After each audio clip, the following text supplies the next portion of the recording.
Sa kaugnay na balita, hindi umano kikilalanin ng China ang naging desisyon ng UN Permanent Court of Arbitration hinggil sa territorial dispute sa West Philippine Sea. Ayon sa China, walang bisa at non-binding ang naging desisyon ng korte. Samantala, hinihikayat naman ng Amerika ang China at Pilipinas na tumalima sa desisyon at huwag itong gamitin bilang dahilan para itaas pa ang tensyon sa pinag-aagawang teritoryo. May ulat ang aming kasama si Pauline Requesto. Tila hindi patitinag ang China sa pag-angkin sa ilang bahagi ng West Philippine Sea sa kabila ng naging desisyon ng UN Permanent Court of Arbitration. Inihayag ni Chinese President Xi Jinping na hindi maapektuhan ng naging desisyon ang territorial sovereignty at marine rights ng China sa pinag-aagawang teritoryo.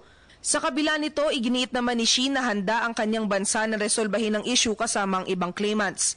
Sa website naman ng Chinese Foreign Ministry, nanindigan ng China na walang bisa ang pagpabor ng International Court sa Pilipinas at walang binding force ang naging desisyon. Hindi rin naitago ng Chinese state media ang pagkadismaya nito sa ruling. Sa isang tweet ng opisyal na news agency ng China, tinawag nitong walang katwiran ang ruling ng International Court na binansagan naman nilang law-abusing tribunal. Samantala, inihayag ng Estados Unidos na pinal na ang desisyon ng korte. Hinikayat din ng Amerika ang lahat ng mga claimant na huwag gamitin ang desisyon bilang dahilan para itaas pa ang tensyon sa pinag-aagawang teritoryo. Una nang sinabi ni US State Department spokesperson John Kirby na isang mahalagang kontribusyon ang ruling ng korte para sa mapayapang resolusyon sa territorial disputes.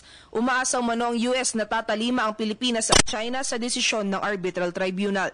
Pinangangambahan ngayon ng mga eksperto na posibleng maging mas agresibo pa ang China at maaaring ibuli muli nito ang mga Pilipinong mangingisda sa Scarborough Shoal.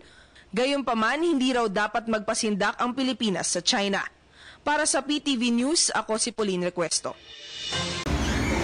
Ako po si Cathy San Gabriel. Subscribe na sa PTV YouTube channel. I-click lang po ang subscribe button.